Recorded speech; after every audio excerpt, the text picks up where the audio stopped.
Hello வணக்கம். இன்னைக்கு எந்த படத்தை பத்தி ரிவ்யூ பண்ண போறோம் அப்படின்னா, புஷ்பான்னா ஃபயர் இல்ல, வைல்டு ஃபயர். வாங்க நம்ம விமர்சனத்துக்கு போலாம்.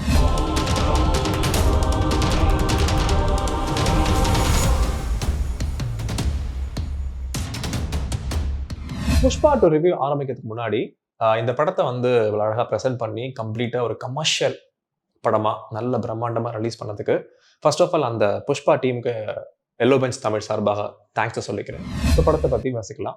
வாங்க. புஷ்பா 2 பத்தி பேசணும்னா, புஷ்பா 1 ரிமைண்ட் பண்ணாம இருக்க முடியாது. ஏன்னா புஷ்பா 1 எப்படி நமக்கு பிடிச்சிருந்தது பார்த்தீங்கன்னா, எப்படி குடுத்திருந்தாங்கன்னா, அந்த படத்தோட கதை ஃபர்ஸ்ட் ஸ்டார்ட்டிங்ல இருந்து எண்ட் வரைக்கும் பார்த்தீங்கன்னா, ஸ்டெடி அதாவது ஸ்லோ அண்ட் ஸ்டெடியா தான் நம்ம வந்து பிளான் பண்ணி குடுத்திருந்தாங்க.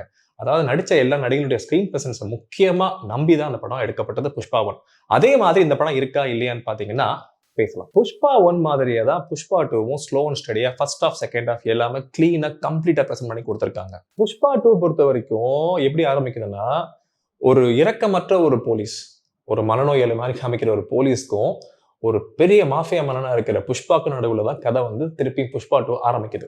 அதுக்கப்புறம் பார்த்தீங்கன்னா, பகத் பாசில காமிக்க ஆரம்பிக்கிறாங்க. அவருடைய பாயிண்ட் ஆஃப் வியூல கதை நகருது. கொஞ்சம் கொஞ்சமா slow and ஸ்டெடியா.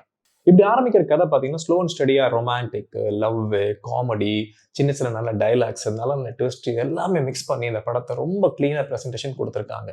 Pushpa 2 opening scene பார்த்தீங்கன்னா, அமரன் படத்துல வந்த மாதிரியே அவர் எப்படி பிராங்க் பண்ணாரோ ஃபர்ஸ்ட் சீன்ல, அதே மாதிரி இதுவும் ஒரு கனவு மாதிரி வருது. அதாவது ஒரு ஜப்பான் கேங்ஸ்டர்ஸ் கிட்ட மாட்டிக்கிற மாதிரி ஒரு விஷயத்த காமிக்கிறாங்க. அவரோட இன்ட்ரோ பார்த்தீங்கன்னா ரொம்ப மாஸா இருக்கு. அல்லு அர்ஜுனோட இன்ட்ரோ ரொம்ப மாஸா இருக்கு.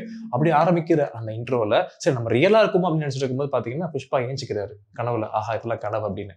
அதுக்கப்புறம் வந்து கதை கொஞ்சம் கொஞ்சமா பகத் பாசில இருந்து ஸ்டார்ட் ஆகுது. இந்த படத்துல மிகப்பெரிய பிளஸ்ஸா நான் பார்க்கிறது எல்லா நடிகர்களுடைய பெர்ஃபார்மன்ஸ். ஸோ அல்லு அர்ஜுன் ஆகட்டும், அவருடைய பெர்ஃபார்மன்ஸ் பார்த்தீங்கன்னா வேற லெவல்ல எல்லாருக்குமே இருக்கும் தெரியும். இதுலயும் பார்த்தீங்கன்னா அவர் ரொம்ப சூப்பரா பண்ணியிருக்காரு. அதுக்கப்புறம் நடிக்கிற ரேஷ்மிகா வந்து, ராவ் ரமேஷ் சார், நிறைய பேர் சுனில் சார் எல்லாருமே ரொம்ப நல்லா பண்ணியிருக்காங்க. நடிகர்களுடைய செலக்ஷன், நடிகர்களுடைய ஸ்கிரீன் பிரசன்ஸை மட்டுமே வந்து முதன்மையா வச்சு இந்த படம் நம்பி இந்த படம் வந்திருக்கு. அதுக்கப்புறம் இந்த படத்துல வரக்கூடிய எல்லா சாங்ஸும் பார்த்தீங்கன்னா, தியேட்டர்ல எல்லாம் செம்மையா டான்ஸ் ஆடினாங்க. அவ்வளோ ஒரு வைபை கிரியேட் பண்ணுச்சு. சாங்ஸ் ஆகட்டும், குறிப்பா சாம் சிஎஸ் உடைய பேக்ரவுண்ட் மியூசிக் ஆகட்டும் எல்லாமே பார்த்தீங்கன்னா ரொம்ப பெரிய பிளஸ் அந்த படத்துக்கு அமைஞ்சிருக்கு.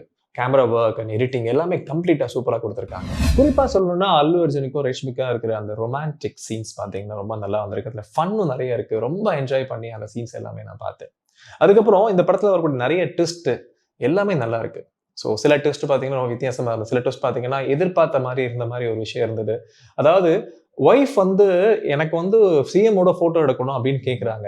அதுக்காக சிஎம்ஏ மாத்துற அளவுக்கு ஒரு ஒரு மாஃபியா மன்னன் வந்து திகழ் வரா அப்படின்றது தான் இந்த படத்துடைய ஒரு நாட்டாவே ஸ்டார்ட் ஆகுது. புஷ்பா 1ல எந்த அளவுக்கு வந்து முக்கியத்துவம் இல்லாம இருந்ததோ பகத் பாசிலோட கேரக்டர், ஆனா இந்த பார்ட் 2ல பாத்தீங்கன்னா கண்டிப்பா நிறைய ரெஸ்பான்ஸ் கொடுத்து அவர் வந்து உள்ள கொண்டு வந்திருக்காங்க. பகத் பாசில் ஃபர்ஸ்ட் ஹாஃப்ல இருந்து செகண்ட் ஹாஃப் முடிவு வரைக்கும் பாத்தீங்கன்னா ரொம்ப அழகா அவரோட பெர்ஃபார்மன்ஸ் கொடுத்திருக்காரு. அதாவது ஃபன்னாவும் இருக்கு அவர் பண்றது, வில்லத்தனமாவும் இருக்கு, சைக்கோத்தனமாவும் இருக்கு. அவ்வளோ அழகான பெர்ஃபார்மன்ஸ் கொடுத்திருக்காரு. எதிர்பார்க்கல இப்படி ஒரு பெர்ஃபார்மன்ஸ் அவர் கொடுப்பாரு எதிர்பார்க்கல. அவ்வளோ சூப்பரா பண்ணியிருந்தாரு. ஆனா இருந்தாலும் செகண்ட் ஹாஃப்ல அவரோட கதையை க்ளோஸ் பண்ண விதமும் பாத்தீங்கன்னா அவருடைய கேரக்டர் க்ளோஸ் பண்ண விதமும் எனக்கு ரொம்ப பிடிச்சிருந்தது. அதுக்கப்புறம் பகத் பாசிலும் அந்த அரசியல்வாதி கேரக்டர் ராவ் ரமேஷ் சாரும் மீட் பண்ற ஒரு சீன் இருக்கு. அந்த சீன்ல பாத்தீங்கன்னா பணத்துக்காக என்னென்ன பண்ணுவீங்களா, உங்க ட்ரெஸ்ஸை ரிமூவ் பண்ணி நிக்க முடியுமா அப்படி கேட்கும்பொழுது அவரு உடனே ஏஞ்சி போய் யோசிச்சுட்டு ட்ரெஸ் எல்லாம் ரிமூவ் பண்ணிட்டு சொல்லுவாரு, டேய் நீ போலீஸ்காரன்டா, நான் அரசியல்வாதி, நான் எல்லாத்தையும் திறந்துட்டு தான் இங்க வந்திருக்கேன், என்னை யார் இது பண்ண முடியாது, பணத்துக்காக பதவிக்காக என்ன வேணா பண்ணும் அப்படின்னு ஒரு சீன்ல அவர் அந்த பண்ற ரியாக்ஷன் ஆகட்டும், அந்த ஒட்டுமொத்த பேக்கேஜ் ஆஃப் சீன்ஸே பாத்தீங்கன்னா ரொம்ப ஐடியாலஜி செம்மையாக ஒர்க் அவுட் ஆயிருந்தது. படத்தோட ஸ்டன்ட் சீக்வன்ஸை பத்தி சொல்லி ஆகணும். ஸ்டார்டிங்ல இருந்து படம் முடிவு வரைக்கும் பார்த்து நிறைய ஃபைட்ஸ் வருது. எல்லாமே பார்த்தீங்கன்னா ரொம்ப கிளாஸா சூப்பரா பண்ணிருக்காங்க. மேக்கிங் வைஸ் சூப்பரான குவாலிட்டியா இருக்கு. அதை ரொம்ப என்ஜாய் பண்ணி பார்த்த படத்துல ஃபைட் சீக்வன்ஸ் ரொம்ப ரொம்ப அருமையா இருக்கு. ஒரு கமர்ஷியல் படத்துக்கான எல்லா விஷயங்களும் இந்த படத்துல இருக்கு.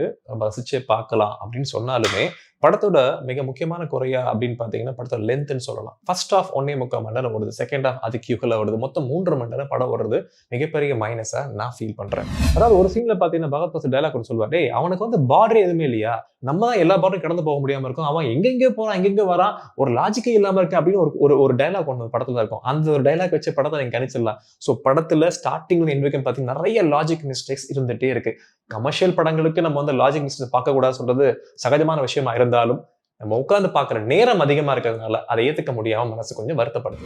படத்தோட ஃபர்ஸ்ட் ஹாஃப் 1.25 மணி நேரம் போனாலும் அதை கொஞ்சம் சகிச்சுட்டு பார்க்க முடிஞ்சாலும் செகண்ட் ஹாஃப்ல பாத்தீங்கன்னா நிறைய குளறுபடிகள் இருக்கு. என்னன்னா தங்கச்சி சென்டிமெண்ட்டுக்காக ஒரு ஃபைட்டு, தங்கச்சி சென்டிமெண்ட் கொண்டு வந்தது, தங்கச்சி சென்டிமெண்ட்டுக்காக ஒரு டான்ஸ் சீக்வன்ஸ், சாங்ஸ் இதெல்லாமே தவிர்த்திருக்கலாம் அப்படின்ற மாதிரி தோணுச்சு. அந்த ஃபைட் சீன்ல பார்த்தீங்கன்னா, கடைசியில வந்து அவர் கை கால்லாம் கட்டுப்பட்டு வாயிலேயே வந்து எல்லாரையும் அடிப்பாரு. வாயிலேயே வந்து அருவாள வெட்டுவாரு. அதெல்லாம் கொஞ்சம் லாஜிக் ரொம்ப மிஸ்டேக்ஸா தெரிஞ்சது கண்டிப்பா. ஏன்னா என்னதான் கமர்ஷியல் படங்களா இருந்தாலும், இந்த மாதிரி சில விஷயங்கள தவிர்த்து இன்னும் அத வேற மாதிரி கொண்டு போய் காமிச்சிருந்தாங்கன்னா நல்லா இருந்திருக்கும்னு தோணுச்சு. குறிப்பா தங்கச்சி சென்டிமெண்ட்டுக்காக அவர் டான்ஸ் ஆடும்பொழுது, எனக்கு காஞ்சனா படத்தோட ஞாபகம் வந்துருச்சு. அது வராம இல்ல. என்னடா அது படம் இப்படி போயிட்டு இருக்கே என்னோட யோசிக்கும் பொழுது, அதாவது ஒரு ஆக்ஷன் சீக்வென்ஸ், ஒரு கடத்தல் சம்பந்தப்பட்ட விஷயங்கள் போயிட்டு இருக்கும்போது, இத கொண்டு வந்து வைக்கும்போது படம் வேற ட்ராக்ல நகர்ற மாரி ஃபீல் ஆச்சு. நான் கூட படம் ட்ரெய்லர் பார்த்து ஜப்பானீஸோட அந்த கேங்ஸ்டர்லாம் காமிக்கிறாங்க. ஒருவேள வந்து புஷ்பா 2ல பார்த்தீங்கன்னா வந்து இவர் வந்து புஷ்பா வந்து ஒரு பெரிய லெவல்ல ஒரு இன்டர்நேஷனல் லெவல்ல போயிடுவாரோ, பெரிய மாஃபியா அப்படின்ற மாரி காமிப்பாங்கன்னு நெனச்சேன். அது எல்லாமே இல்ல.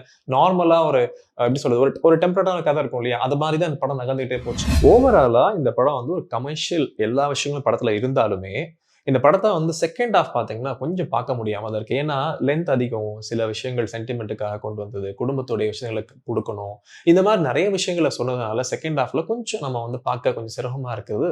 ஒத்துக்கிட்டு தான் ஆகணும். எல்லா கமர்ஷியல் படங்களையும் பார்க்குற மக்களுக்கு, இந்த படம் வந்து புடிக்கிறதுக்கான வாய்ப்ப எப்படி உருவாக்க முடியும்னா, ஒருவேள இந்த படத்தோட லென்த்த குறைச்சு, ஒரு 2 1/2 ஹவர்ஸ் குடுத்திருந்தாங்கன்னா, இந்த படம் பிளாக் பஸ்டர் ஆறதுக்கான வாய்ப்பு கூட இருக்குன்னு நான் சொல்லுவேன். என்ன செய்யக்கூடாதுன்ற தெளிவு படைப்பாளிகளுக்கு இருந்தா, எப்படியெல்லாம் படத்த கொண்டாடலாம் அப்படின்ற புரிதல் மக்களுக்கு கண்டிப்பா இருக்கும். அப்படி ஒரு புரிதல் இந்த படத்துல மக்களுக்கு கொஞ்சம் கம்மியா தான் இருந்திருக்கும்னு நெனைக்கிறேன். காரணம் படத்துடைய லென்த். ஆனா, இந்த படத்த பார்த்து முடிச்சுட்டு வரவங்ககிட்ட எல்லாரும் ஒரே ஒரு கேள்வி கேட்டீங்கன்னா போதும். இந்த படம் புடிச்சிருக்கா? இல்லையா? அப்படின்னு கேட்டீங்கன்னா, படம் புடிச்சிருக்கு, லென்த்தா இருக்கு. அப்புறம் என்ன? படம் புடிச்சிருச்சுல்ல. அவ்வளோதாங்க இந்த படத்தோட வெற்றி. கமர்ஷியல் படத்துக்கு அந்த ஒரு கமெண்ட்டே போதும். படம் வெற்றி அடையறதுக்கு. படம் கடைசியில பார்த்தீங்கன்னா, அண்ணன் சென்டிமெண்ட்ட குளோஸ் பண்ணி, தங்கச்சி சென்டிமெண்ட்ட குளோஸ் பண்ணி படம் முடியுது. 3 பார்ட்டுக்கு லீடு குடுக்குறாங்க. 3 பார்ட்ல யாரெல்லாம் வில்லனா இருக்க போறாங்கன்றதையும் சொல்றாங்க. ஜெகபதி பாபு வில்லனா இருப்பாருன்ற மாரி தான் தெரியுது. 3 பார்ட் வேணுமா? வேணாமான்னு சில பேர் கேட்குறாங்க. ஏங்க வேணும் வேணாம் நம்ம என்ன முடிவு பண்றது? படம் வந்து நல்லா இருந்தா பார்க்க தானே போறோம். என்ஜாய் பண்ண தானே போறோம். அவ்வளோதான். அதோட ஃப்ரீயா விடுங்க. 3 பார்ட் வரட்டும். பார்த்துக்கலாம். கடைசியா ஒண்ணு சொல்லணும்னு நெனச்சேன். அதாவது படத்த ரிவ்யூ பண்ணும்பொழுது, அந்த படம் நல்லா இல்ல அப்டின்னா, நல்லா இல்லன்னு சொல்லுங்க. நல்லா இருக்குன்னு நல்லா இருக்குன்னு சொல்லுங்க. அவ்வளவுதான் முடிஞ்சு போச்சு. அத விட்டு டைரக்டர்ஸ தாக்குறது, புரொடியூசர்ஸ தாக்குறது, இந்த மாரி தனிப்பட்ட நபர்கள வந்து தாக்கி பேசுறதெல்லாம் வேணான்னு நான் சொல்லுவேன். ஏன்னா, அது நமக்கு தேவையில்ல. ஒரு வீட்ல போய் சாப்பிட போறோம்னா, அவங்க வந்து சர்வ் பண்ணுவாங்கல்ல, காஃபி எல்லாம் குடுப்பாங்க. காஃபி சாப்பிட்டு நல்லா இருந்து நல்லா இல்லன்னு சொல்லுங்க. நல்லா இல்ல நல்லா இல்லன்னு சொல்லுங்க. முடிஞ்சு போச்சு. அத விட்டுட்டு காஃபி யார் போடுறது கூப்பிடுங்க. நீ எல்லாம் ஒரு மனுஷனா? அப்டின்ற மாரி கேட்டோம்னா தப்பாயிடும் இல்லையா? எதுவா இருந்தாலும் நாகரிகமான முறையில நடந்துக்கிட்டீங்கன்னா, எல்லாருக்கும் சந்தோஷம் தான். புஷ்பா பார்ட் 3 ரொம்ப எக்ஸ்பெக்டேஷனோட வெயிட் பண்றேன் sir. Sukumar sir and Allu Arjun sir ஒட்டுமொத்த டீமுக்கு சொல்றது என்னன்னா, இதே மாரி நல்ல கமர்ஷியலா குடுங்க. ஆனா கொஞ்சம் டைம் சுருக்கி குடுத்தீங்கன்னா நல்லாருக்கும். எல்லா ரசிகர்கள் சார்பா கேட்டுக்கிறேன். கொஞ்சம் தயவு செஞ்சு பண்ணுங்க. இதோட ரிவ்யூ முடிஞ்சது. என்னால முடிஞ்ச வரைக்கும் என்னோட கருத்துக்கள வந்து நான் வந்து நல்லபடியா பதிவு பண்ணிக்க நினைக்கிறேன். ஏதோனும் குற்றம், குறைகள் ஏதோ இருந்ததுன்னா கண்டிப்பா நீங்க கமெண்ட்ஸ்ல நீங்க போடுங்க. கண்டிப்பா நெக்ஸ்ட் டைம் அத நான் மாத்திக்க முயற்சி பண்றேன். கண்டிப்பா முயற்சி பண்றோம். இன்னும் பல படங்களுடைய விமர்சனத்தோட நம்ம சந்திக்கலாம். அதுவரை விடைபெறுவது உங்கள் விஜய் வேந்தன். நல்லது நடக்கும், நல்லதே நடக்கும். அதுவும் நல்லதாக நடக்கும். நன்றி, வணக்கம், நற்பவி.